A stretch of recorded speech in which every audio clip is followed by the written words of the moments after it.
In Westminster Abbey, London, lies the tomb of Britain's unknown warrior.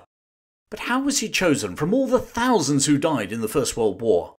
And why did he end up in this ancient place of worship?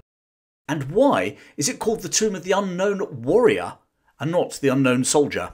So as we near Remembrance Sunday, I thought it was time to explore this sad and also proud story of Britain's Tomb of the Unknown Warrior. Numerically, the First World War was the costliest war Britain has ever fought. According to the Commonwealth War Graves Commission, 888,000 men from the British Isles died in the conflict. A whole swathe of Britain's men were lost. In fact, in the 1921 census, for every 109 women, there were just 100 men. It's estimated that 3 million people in Britain lost a close relative, and many more lost their friends. No wonder, at the time, it was called the Great War. The huge emotional and physical losses are remembered to this day, not least at the annual Remembrance Sunday services and the tradition of wearing poppies. But also, according to the Commonwealth War Graves Commission, only half of those British dead were formally identified. The rest lie under gravestones marked with the words, "A soldier of the Great War, known unto God." Meanwhile, many others have never even been found to receive such a headstone. Even today, local farmers and archaeologists continue to come across skeletons of dead British soldiers. Every year, thousands of people travel to the British and Commonwealth First World War cemeteries in France and Belgium to visit the graves of family members. Maybe you have. But what about the relatives of the 400,000 men whose bodies have never been identified? How can they mourn, pay their respects, or simply have a physical link to the past? It so happened that this sense of loss and void had occurred to an army chaplain during the war on the Western Front. Reverend David Railton had been awarded the Military Cross for rescuing 3 men whilst under fire. In 1916, he was just outside Armentières when he saw a simple grave in a back garden. On a rough wooden cross were written the words, "An unknown British soldier of the Black Watch." As he looked at that simple cross and those simple words, thoughts tumbled through his head. He wrote in his diary, who was he? From which of the lonely mystic glens of old Scotia did he come from? Was he a citizen of Old Reekie? Was he one of the grand old contemptibles? Was he just a laddie, newly joined, aged 18, the only son of a shepherd from the faraway Highlands? He continued, "There was no answer to those questions, nor has there ever been yet. So I thought and wrestled in thought. What can I do to ease the pain of that father, mother, brother, sister, sweetheart, wife or friend?" Quietly and gradually there came from the mist of thought this answer, clear and strong. Let this body, this symbol of him, be carried reverently over the sea to his native land. After the war, he took his idea of a symbolic grave representing all the Britons who fell but were never identified to the Dean of Westminster Abbey, Herbert Ryle. The 64-year-old Ryle had previously been Bishop of Exeter and then Winchester before becoming Dean of what some people called the British Empire's Parish Church in 1910. Presented with Railton's idea in August 1920, the Dean went on a lobbying offensive with the military, the government, the Archbishop of Canterbury, and even the King. Chief of the Imperial General Staff, Field Marshal Sir Henry Wilson, swiftly came on board. So too did Prime Minister David Lloyd George. In fact, the only opposition was initially from the King, George V, who wondered if those who'd lost a relative might feel that it was all a bit too insensitive and almost like a PR stunt. However, finally in October 1920, Ryle was given the go-ahead. A memorial service committee was established with the task of bringing an unknown warrior home before the very first armistice service on the 11th of November. Whilst both France and the USA have tombs of the unknown soldier, that in Westminster Abbey is to the unknown warrior. Initially, Railton had argued for the phrase unknown comrade, but he was overruled by the Dean of Westminster Abbey, and so the unknown warrior is its title to this day. Just before midnight on the 8th of November 1920, the The officer commanding British forces in France and Belgium, or at least those that remained 2 years after the war had concluded, Brigadier General Louis John Wyatt, entered the military chapel at St. Paul near Arras. He was accompanied by just one other officer, Colonel Gell.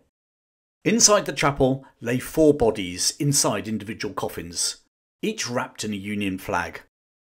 The 4 had been brought from particularly bloody battlefields where the British had fought on the Western Front: the Somme, Ypres, Arras and the Arne. Gell's responsibility was to make sure that the general didn't try to identify any of the bodies. With the colonel in attendance, Wyatt closed his eyes and picked one body at random. Then the 2 men sealed the coffin. So, who was the unknown warrior? Well, we really don't know. And despite the Times claiming the body was from the battlefield at Ypres, an officer at St. Paul, Colonel Bradstock, wrote a letter to a colleague in the War Office refuting that, stating, "Nobody, not even the general, knows from where he came. We took enormous trouble to make certain of this. You can say with absolute certainty that no one in this world knows where he came from." To this day, no one knows which battlefield the unknown warrior was from. And part of the reason that the word warrior, not soldier, is apt is because we don't really know if he was a soldier. I mean, he might have been from the Royal Air Force or its predecessors.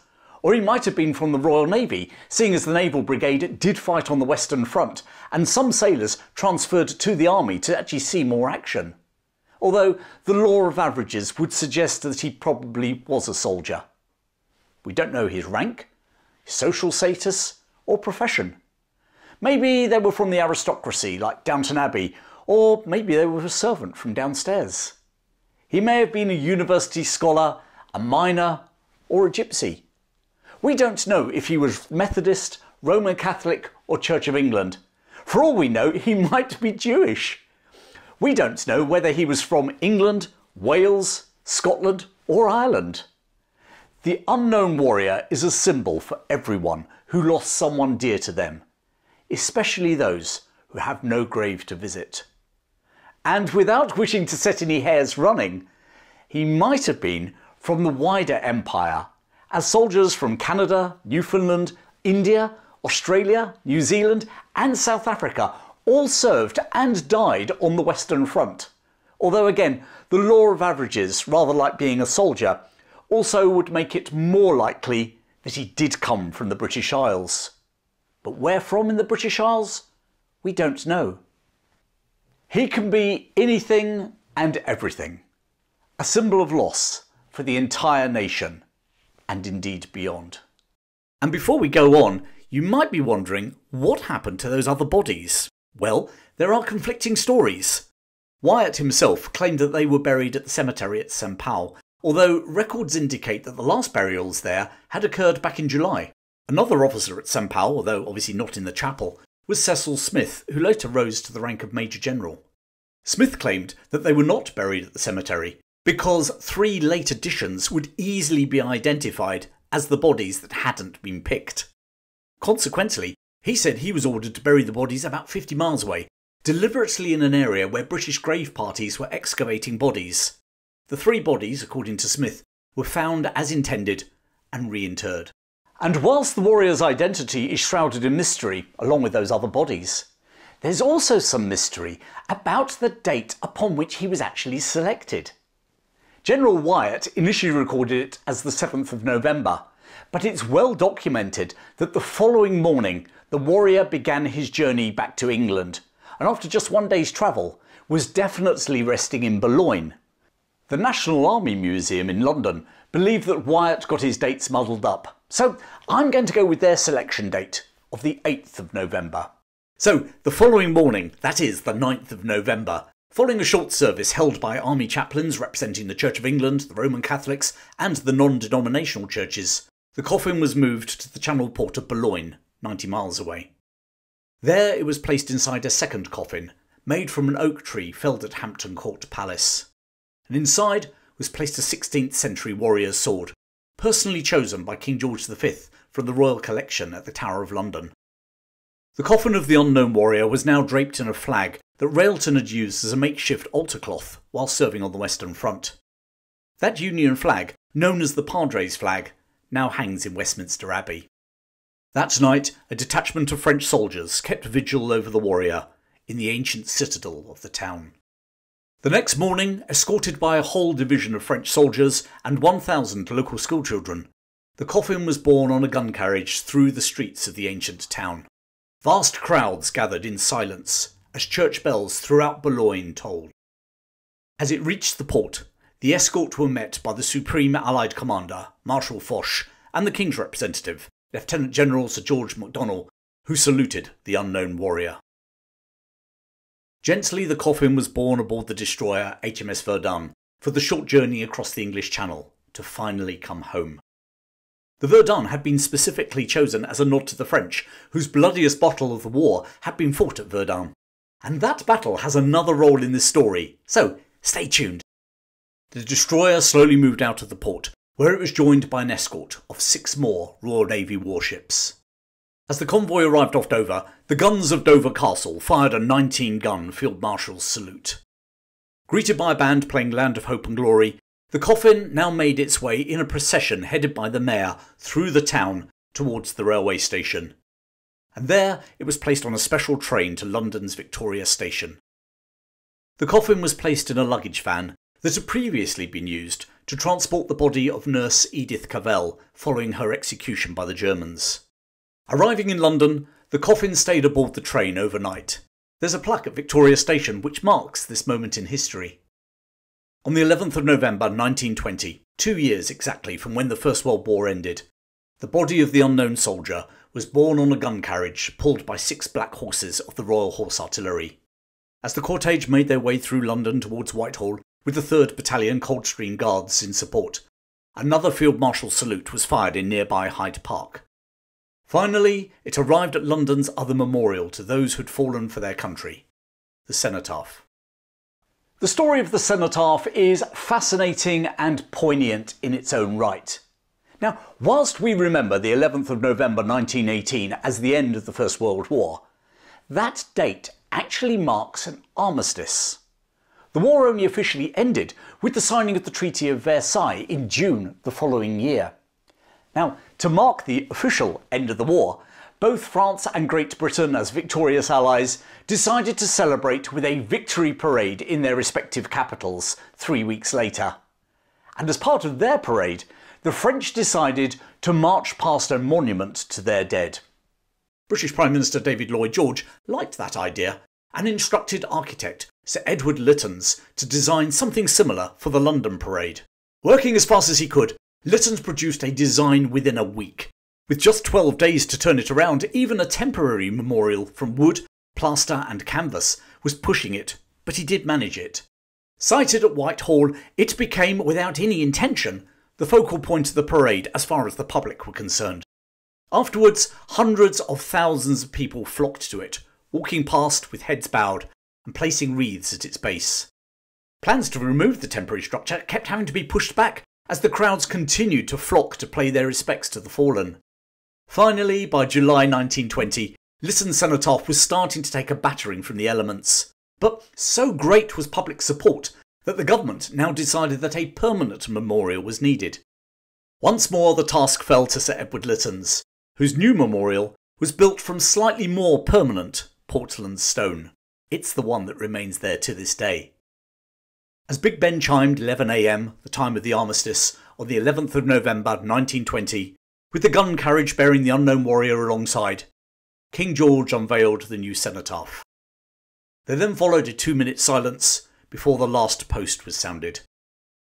Every year since that date, the monarch attends the Remembrance Sunday service at the cenotaph along with other dignitaries and places a wreath at the base. But at that very first service, that wreath laying didn't happen.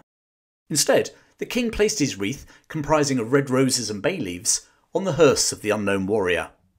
Nice touch, you might think, but you might also be wondering why his wreath didn't contain red poppies. Well, the poppy only became the accepted symbol of remembrance the following year during the first ever poppy appeal. The king and the rest of the royal family, accompanied by senior military commanders, politicians and other dignitaries, now walked behind the gun carriage as it made its way down Whitehall to Westminster Abbey. Reverend David Railton's dream was about to come true. Arriving at the north door, the coffin was carried into the ancient abbey. The pallbearers for Britain's unknown warrior consisted of Britain's most senior military commanders. Representing the Royal Navy were Admirals of the Fleet Sir Hedworth Mew and Sir Henry Jackson, along with Admiral Sir David Beatty and Admiral Sir Charles Madden. From the army were Field Marshals Haig, French, Sir Henry Wilson and Lord Methuen. Also representing the army were General Lord Horne and General Sir Julian Byng, who would later serve as Governor-General of Canada. The final pallbearers were Royal Marine General Albert Farragut-Liffe and, representing the newly established Royal Air Force, Air Chief Marshal Sir Hugh Trenchard. By the way, Trenchard would himself be buried in the Abbey when he died in 1956. Shouldering the coffin, they entered Westminster Abbey through the north door. As the unknown warrior entered the holy building, he passed through a guard of honour consisting of nearly 100 holders of the Victoria Cross, commanded by 31-year-old New Zealander Bernard Freyberg VC. Amongst them was even a Victoria Cross recipient from the Battle of Rorke's Drift way back in 1879. Also present was Britain's most decorated common soldier in the First World War, William Coltman, who was awarded 2 Distinguished Conduct Medals and 2 military medals to go alongside his VC. And I've told his story in a previous episode, and I'll post a link at the end. Having passed through that guard of honour, the coffin was carried to the west end of the nave, whilst the choir sang the 23rd Psalm, "The Lord is my shepherd." The coffin of the unknown warrior was then lowered into a grave, specially dug in the floor of the nave. King George V now stepped forward and threw in a handful of soil brought from the Western Front. A short service was conducted for the select congregation of just 1,000 people. There, alongside royalty and generals and politicians, were 100 women in black. All of them had lost either a husband and also a son, their only son, or sadly, all their sons.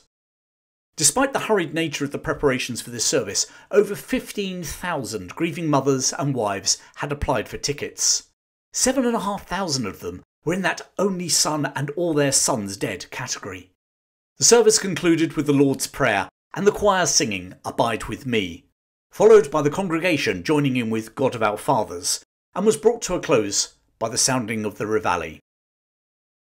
On the same day, the coffin of the French unknown soldier arrived at the Arc de Triomphe in Paris, where it would be interred in the January. It too had been chosen from 8 bodies from various battlefields, brought to the citadel at Verdun, site of France's bloodiest battle in the war. I said Verdun would get another mention, didn't I? There a second-class soldier, Augustine, chose one at random by placing a bouquet on the coffin. Despite King George's initial reservation as to how the concept of the unknown warrior would be received, it struck a chord with the British public. During the following week, over 1.25 million people filed past the grave in Westminster Abbey. A week after the service, the grave was filled with 100 bags of soil brought from the battlefields where the British Imperial forces had fought on the Western Front. A temporary plaque was placed on top, which read, "British warrior, who fell in the Great War 1914-1918 for king and country. Greater love hath no man than this." In October 1921, the commander of the US forces on the Western Front, General John Pershing, presented the unknown warrior with the US Medal of Honor on behalf of the American people.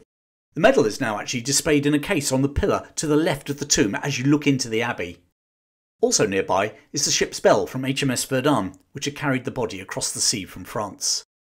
The gesture from the USA was reciprocated by King George, and the Victoria Cross was presented to the US unknown soldier when he was buried at Arlington National Cemetery on the 11th of November 1921. On that same day, 11th of November 1921, which incidentally was the first poppy appeal, a black marble slab from Belgium was placed on top of the tomb of the unknown warrior in Westminster Abbey. On it is an inscription composed by the Dean of the Abbey, Herbert Ryle.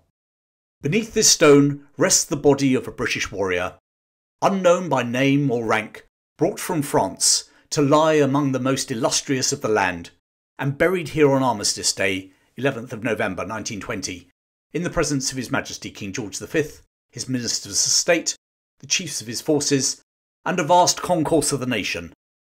Thus are commemorated the many multitudes who, during the Great War of 1914-1918, gave the most that man can give, life itself, for God, for king and country, for loved ones, home and empire, for the sacred cause of justice and freedom of the world.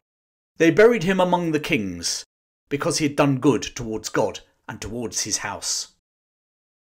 A little less than 18 months later, during her marriage to the Duke of York, later King George VI in Westminster Abbey, Elizabeth Bowes-Lyon, whose older brother had been killed at the Battle of Lewes, spontaneously placed her wedding bouquet on the tomb. It's a tradition that every royal bride has followed since. Just 2 years after that wedding, the Dean of Westminster Abbey, Herbert Ryle, died in 1925.